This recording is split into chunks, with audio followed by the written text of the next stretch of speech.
வணக்கம் நண்பர்களே. இந்த வீடியோவில் துலாம் லக்னத்துக்கு எந்த மாதிரியான கிரக நிலைகள் இருந்தால் சிறப்பான வாழ்க்கை அமையும் என்று இந்த வீடியோவில் பார்க்கலாம். இப்போ துலாம் லக்னம், இந்த லக்னத்துக்கு அதிபதி சுக்கிர பகவான் அதிபதியாக இருக்காரு. இந்த துலாம் லக்னத்துக்கு 2ஆம் அதிபதி செவ்வாய், 7ஆம் அதிபதியும் செவ்வாயா வர்றாரு.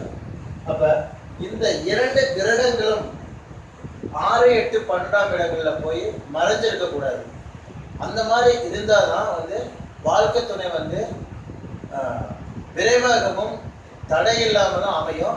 வாழ்க்கை அமைஞ்சால பிரச்சனை இருக்கிறாரு. அதுக்கடுத்து பார்த்தீங்க அப்படின்னா, இந்த 7ஆம் அதிபதினு சொல்லக்கூடிய செவ்வாய் லக்கணத்துல இருக்கிறாருன்னு எடுத்துக்கலாம். ஒரு ஜாதகத்துல 7ஆம் அதிபதினு சொல்லக்கூடிய செவ்வாய் லக்கணத்துல இருக்கிறாருன்னு எடுத்துக்கலாம்.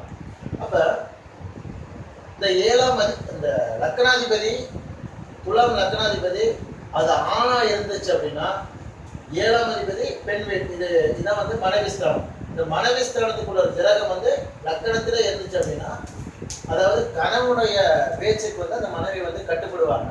இதே நேரத்துல இந்த லக்கணாதிபதினு சொல்லக்கூடிய சுக்கிர பகவான்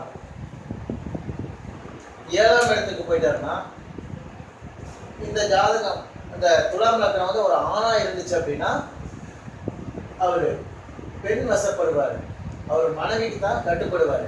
அப்ப இது ஆணா இருந்தாலும் பெண்ணா இருந்தாலும் பொருந்தும். நன்றி.